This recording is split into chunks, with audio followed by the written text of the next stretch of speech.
रहा हूँ वो रेट्रोग्रेड प्लैनेट्स या वक्री प्लैनेट भी बोलते हैं, हिंदी में नाम सुना होगा आपने। हाँ जी हाँ जी। इसका पहले तो समझ लो कि मतलब क्या है। हाँ जी। वैसे तो सभी प्लैनेट्स क्या है कि क्लॉकवाइज डायरेक्शन में घूमते हैं ज़ोडिएक के अंदर। हाँ जी। और कभी कभी ये जो है बैकवर्ड मोशन में चले जाते हैं। ठीक है। और इन्हीं को जो है अपने वक्री प्लैनेट कहते हैं या रेट्रोग्रेड प्लैनेट कहते हैं। ठीक है।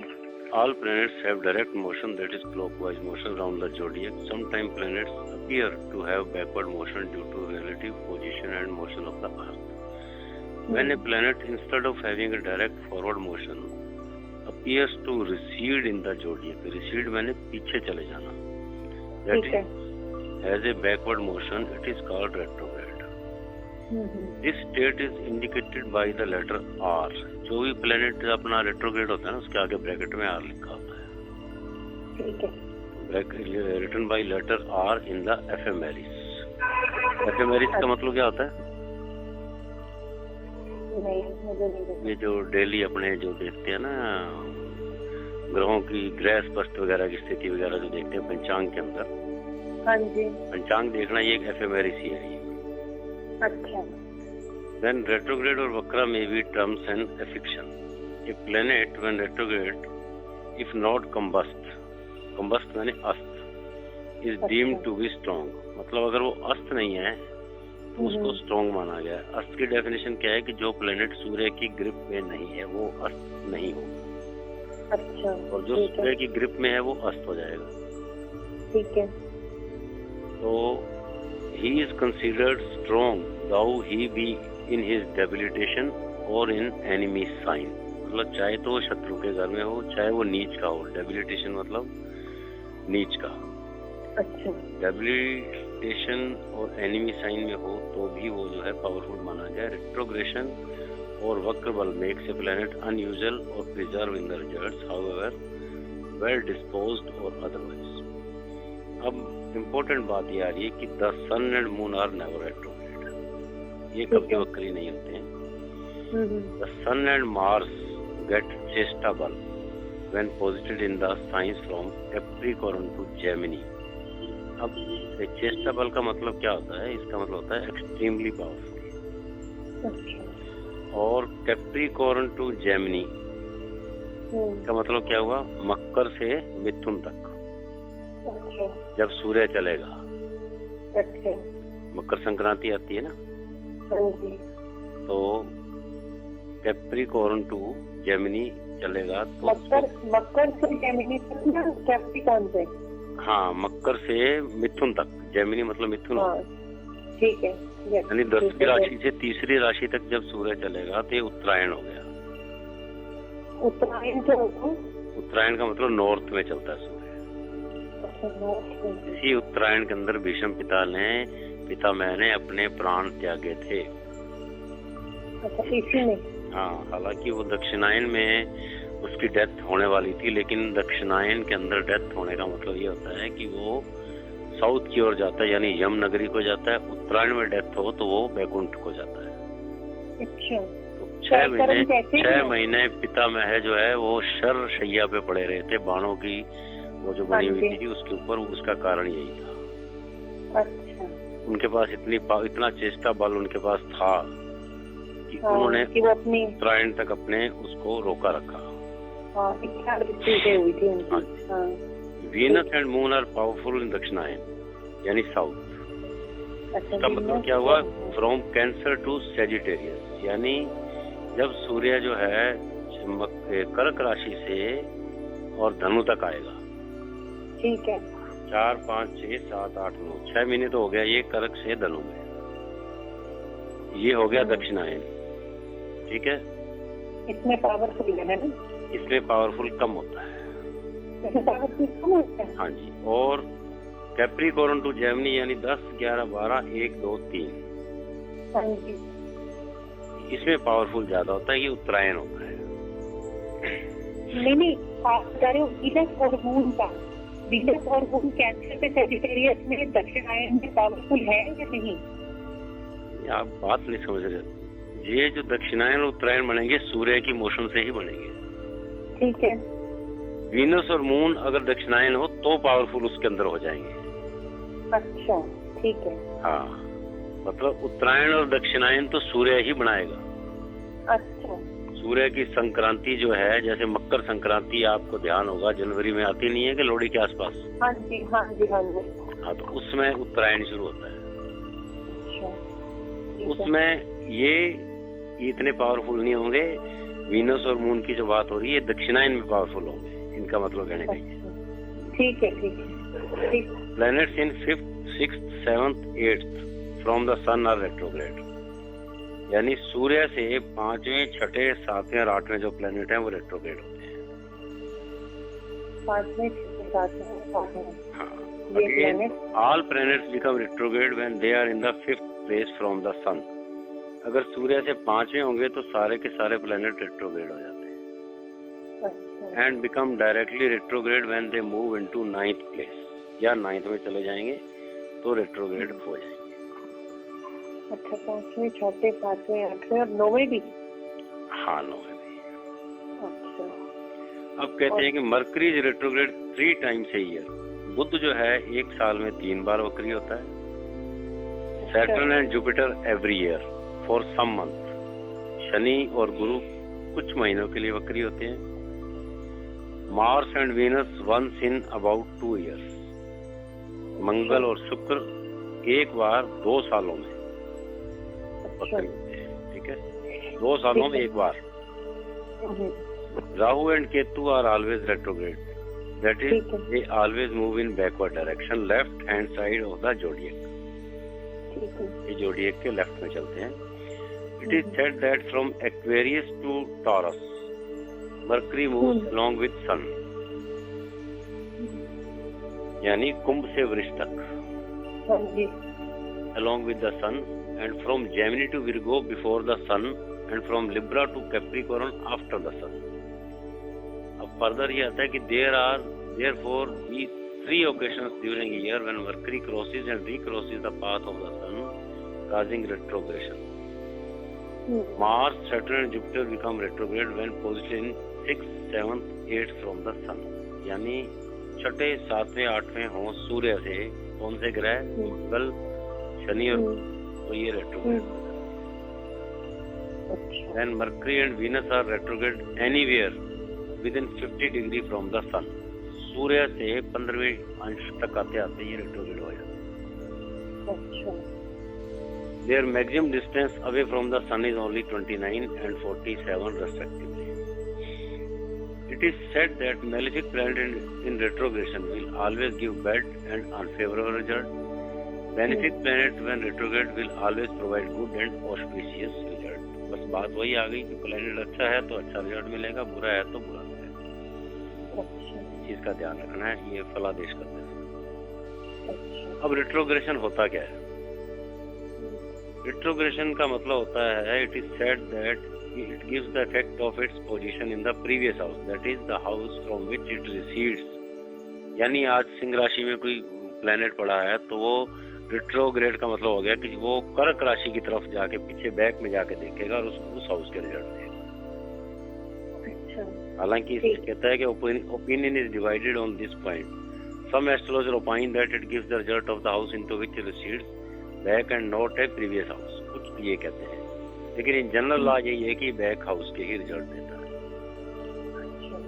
और ये भी कहा गया है, it is said that Saturn when retrograde give the result of previous houses up to 5 month. First 5 महीने जो है इसमें शनि अपना रिजल्ट उल्टा देता है from the date of retrogression. जैसे आपको भी बताया था कि अभी मार्च अप्रैल से अभी शनि वक्री चल रहा है और ये 31 अगस्त तक चलेगा, तो इसका मतलब ये 4-5 महीने हो गए अपने आप ही। और जो मार्स है ये 15 दिन के लिए वक्री का इफेक्ट देता है। मरकरी जो है सिर्फ 10 दिनों के लिए देता है क्योंकि ये छोटे ग्रह हैं। और जुपिटर जो है हालांकि बड़ा ग्रह है लेकिन ये 45 डेज के लिए इफेक्ट रखता है वक्री ग्रह। देन वीनस 10 डेज का। इस तरह से अलग अलग इनका मतलब टाइमिंग है। Saturn remains retrograde about 5 months, Mercury and Venus for 2 months, Jupiter for 4 months, and Mars for 8 months. ये भी एक ओपिनियन है Rahu and Ketu remain always retrograde. अब किताब है एक मंत्रेश्वरा की फल दीपिका किताब है, ये मेरे पास पड़ी हुई है। कहीं आप आओगे तो आपको फल दीपिका, श्रावणी, ये सारी बुक्स यहाँ मिल जाएंगी। मंत्रेश्वरा इन इज फल Deepika has eight several places extolled the virtues of a retrograde planet and has equated a retrograde planet with an exalted planet in strength and effects, even though he be in enemy sign or in debilitating sign। मतलब मंत्रेश्वर ये कहता है फल दीपिका के अंदर कि वो चाहे एनिमी साइन में हो, चाहे डेबिलिटेशन में हो यानी नीच का हो, तो भी जो है वो अच्छे रिजल्ट देगा। इनका ये कहना है। जो रेट्रो प्लैनेट है, जो रेट्रो स्टार है वो। हाँ जी। श्रावणी जो है ये भी एक बहुत बड़ा ग्रंथ है। ये कहता है on the other hand has stated that benefits are greatly powerful when retrograde and causes raj yoga, but malefic when retrograde causes fruitless journeys, wanderings। मतलब अलग अलग ओपिनियंस हैं एंड मिजरी। तो ये दूसरी बुक का एक व्यू आ गया। तीसरी बुक हो रहा है जातक तत्व। महादेव इन जातक तत्व has also stated that benefits when retrograde give wealth and splendor, while malefic in retrogression cause many troubles and misery. The dictum of Sanket Nidhi is that in retrogression Mars gives the effect of third house from his position, Mercury of the fourth, Jupiter of the fifth, Venus of the seventh and Saturn of the ninth। अब ये अलग अलग मतलब इनके ऊपर opinion है, लेकिन general जो ओपिनियन बनेगी सबका कंक्लूजन निकाल के कि ये मेलेफिक प्लेनेट तो बुरा रिजल्ट ही देंगे और जो बेनिफिक प्लेनेट है वो अच्छा रिजल्ट देंगे। बस इसी चीज का आपको ध्यान रखना है। अच्छा। ये नाम तो आपको बुक्स के इसलिए बताएं ताकि आपको इन चीजों की नॉलेज होनी चाहिए। Saturn becomes extremely powerful if posited in the western side of the zodiac. Usually he gets दिग्बल यानी डायरेक्शनल स्ट्रेंथ। दिग्बल का मतलब directional strength. If posited in the west यानी अगर वेस्ट की तरफ पोजिटेड होगा तो इसको दिग्बल प्राप्त होगा। वेस्ट तरफ कैसे? वेस्ट कहाँ होगा कुंडली में बताओ, यही आपसे पूछ रहा हूँ। कुंडली का वेस्ट वैसे ही रहेगा जैसे दिशा का हिसाब किताब रखते हैं। हाँ आप बताइए पूर्व कहाँ होता है कुंडली में? कुंडली में पूरब तो मेरे ख्याल से ये फर्स्ट सेकंड जो करने ये पूरब की तरफ होंगे जो फर्स्ट सेकंड हाउस। हाँ इसको थोड़ा क्लियर करो, मैं बताता हूँ आपको। ये कुंडली में जो फर्स्ट हाउस है केंद्र वाला, हाँ जी, ये पूरब है। हाँ। जो 10वां घर है हाँ यहाँ बिल्कुल अंधेरा है, ठीक है। ये दक्षिण है। अच्छा। दक्षिण में हमेशा अंधेरा होता है। जो 7वां घर है ये पाताल के नजदीक है और ये जो है आपका वेस्ट है। अच्छा। जो चौथा घर है ये उत्तर है, नॉर्थ। हाँ जी। अब इसको याद रखने का फार्मूला मैंने बताया, शायद आपको नहीं बताया। बू द पे उ, ये लिख लो आप। अच्छा। बू द पे उ, बस सब क्लॉकवाइज चला लो जैसे गाड़ी चलती है। तो पहली दिशा पूर्व आ गई, दूसरी दिशा आ गई आपके दक्षिण, तीसरी आ गई पश्चिम, चौथी आ गई उत्तर। ये कुंडली की दिशाएं हैं। अब इससे आपको ये भी ज्ञान हो जाएगा कि बाकी दिशाएं कौन सी हैं। जैसे पूर्व और उत्तर के बीच में नॉर्थ ईस्ट आ जाएगा, यानी वो ईशान कोण। पूर्व और दक्षिण के बीच में जो कोना आएगा यानी कि 12वें घर के आसपास कोना आएगा जो, वो कौन सा कोण हो जाएगा? South east. उसको अग्निकोण बोलते हैं, उसका मालिक शुक्र होता है। नॉर्थ ईस्ट का गुरु होता है। ठीक है। इसी तरह अब दक्षिण और पश्चिम के बीच में जो आ जाएगा उसको क्या बोलते हैं? साउथ वेस्ट, यानी कि नैऋत्य कोण। हाँ, नैऋत्य कोण का मालिक होता है राहु। दक्षिण कोण का होता है मंगल। पश्चिम का होता है शनि। अब बच गया पश्चिम और उत्तर के बीच में, ये हो गया आपका नॉर्थ वेस्ट। नॉर्थ वेस्ट का मतलब वायु कोण। वायु को। हाँ, यहाँ पे चंद्र का निवास होता है, किसका? चंद्र का। अच्छा, चंद्र का। हाँ, ये हम अक्सर बोलते हैं ना कि अगर किसी लड़की की शादी नहीं हो रही हो, हाँ जी, उसको आप नॉर्थ वेस्ट कोण में सुलाओ कुछ महीने वायु के को। लिए, अच्छा, उसकी शादी जल्दी हो जाती है। अच्छा। ये फार्मूला आप अपने पे भी लागू कर सकते हो, दूसरों को भी कर सकते हो। पर अंकल, मेरा जो बेडरूम है वो तो इसी कोण में था, मैं कितने टाइम से वहीं सो रही हूँ। कौन से कोण में? यही वायु कोण में। हैं, वायु में? हम्म। अच्छा अच्छा, पर मेरे को कितने साल हो गए उसी एक्सीडेंट से सोने को। देखना पड़ेगा, चेक करना पड़ेगा प्रॉपर कौन वो है या नहीं। और दूसरा इसमें एक और भी होता है कि जैसे कोई प्रतिष्ठान है, कोई ऑर्गेनाइजेशन है या कोई बिजनेस हाउस है, उसका अगर माल नहीं बिकता है, आप उस माल को नॉर्थ वेस्ट में रखवा दीजिए, वो बिकना शुरू हो जाता है। अच्छा, अगर कोई माल नहीं बिकता, बिल्कुल तैयार माल जो है नॉर्थ वेस्ट में रख दो, वो जल्दी चला जाता है। नॉर्थ वेस्ट में? हाँ, नॉर्थ वेस्ट यानी वायु। ठीक है, तो वो जल्दी बिकेगा। हाँ, वो जल्दी बिकेगा। इसी तरह सोने का जो कमरा है वो घर के मुखिया का साउथ वेस्ट में होना चाहिए, नर्मदे कोण में।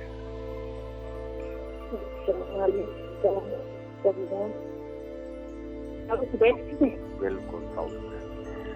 साउथ वेस्ट में। साउथ वेस्ट इससे में क्या अगर फायदा घर का होगा? मुखिया सोएगा तो उसका कंट्रोल सीधा बच्चों के ऊपर रहेगा।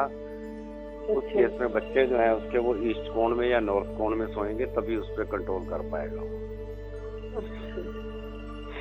एक चीज का ये भी ध्यान रखना है कि जब सोते हो आप, तो आपका बेड का सिर का जो डायरेक्शन है वो दक्षिण या पश्चिम में ही होना चाहिए। नॉर्थ में आप कभी सर नहीं रखवाओगे किसी का। अच्छा। नॉर्थ में जब आप सिर रख दोगे तो उस व्यक्ति की एनर्जी मैग्नेटिक फोर्स के अनुसार, चुंबकीय बल के अनुसार वो खत्म होती जाती है, विपरीत दिशा में चलती है। और ऐसे कपल के कभी ब्लेसिंग्स नहीं होती, सन की या डॉटर की, बच्चे नहीं होते हैं। अच्छा, ठीक है। ठीक है। और बच्चों का जो कोना है वो आपका होना चाहिए ईस्ट में, उनकी टेबल ईस्ट फेसिंग होनी चाहिए, वेस्ट में टेबल लगी हुई होनी चाहिए उनकी, या नॉर्थ ईस्ट में भी हो सकती है। नॉर्थ ईस्ट में आपको ये भी बताया गया था कि बृहस्पति का भी निवास होता है और सरस्वती का निवास भी नॉर्थ ईस्ट में होता है। इसीलिए कहते हैं कि नॉर्थ ईस्ट में कभी सीढ़ियां नहीं बननी चाहिए, किचन नहीं होनी चाहिए। इससे क्या होता है कि आगे वंश नहीं चलता है, कर्जा नहीं उतरता है। जिन घरों में बच्चे नालायक हैं, पढ़ते नहीं है, डफर हैं या सट्टे करते हैं, अब ये समझना कि इस घर का नॉर्थ ईस्ट कोण खराब है। या इस घर में नॉर्थ ईस्ट में सीढ़ियां बनी हुई हैं, सीढ़ी बुद्धि का कारक है, राहु का भी निवास वहाँ पे हो जाता है। तो राहु और बुध इकट्ठे होने से उस घर की एनर्जी जो है वो पॉजिटिव एनर्जी, इसको ची बोलते हैं वास्तु के अंदर, वो खत्म हो जाती है। ये इम्पोर्टेंट पॉइंट है आपके नॉलेज के लिए। किसी घर में कोई बच्चा मंद बुद्धि हो, की बुद्धि कमजोर हो, उसका मेंटल डेवलपमेंट नहीं हो रहा हो, जैसे अभी आपने केस एक बताया, ऐसे बच्चे को जो है आप साउथ ईस्ट डायरेक्शन में सुलाएं। हाँ जी, अग्नि कोण में। बच्चे का डेवलपमेंट बहुत फास्ट है।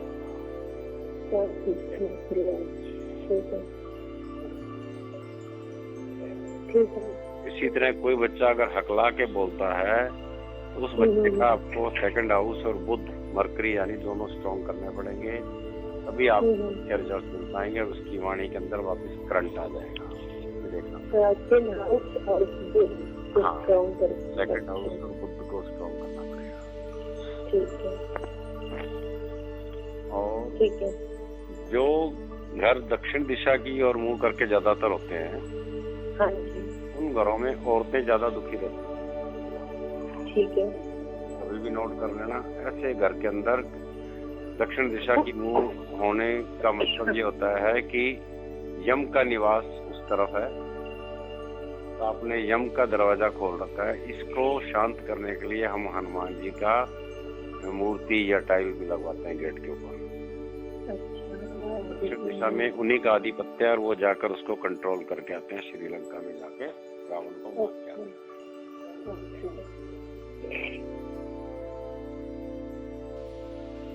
और किसी घर के अंदर पैसे की बरकत ही नहीं है, लड़ाई झगड़े आपस में डिवाइडेशन शुरू हो गया, तो आप ये मान के चलो उस घर के अंदर कोई तय खाना ऐसा बना हुआ है जो दक्षिण दिशा में है। अगर दक्षिण दिशा की ओर अंडरग्राउंड कोई टैंक बना हुआ है, अंडरग्राउंड कोई उनका रूम बना हुआ है और नॉर्थ हैवी है, तो उस घर में ये प्रॉब्लम आएगी।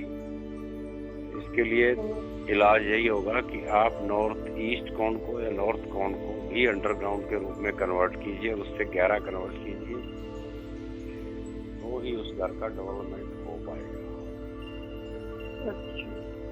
किसी घर के अंदर कर्जा नहीं उतरता, ये भी देखा गया है, कितने काम करते हैं बरकत नहीं होती है। उसके लिए हम ये भी बोलते हैं कि इनको रसोई में बैठ के खाना खाना चाहिए। ऐसा करने से कर्जा जो है वो बहुत जल्दी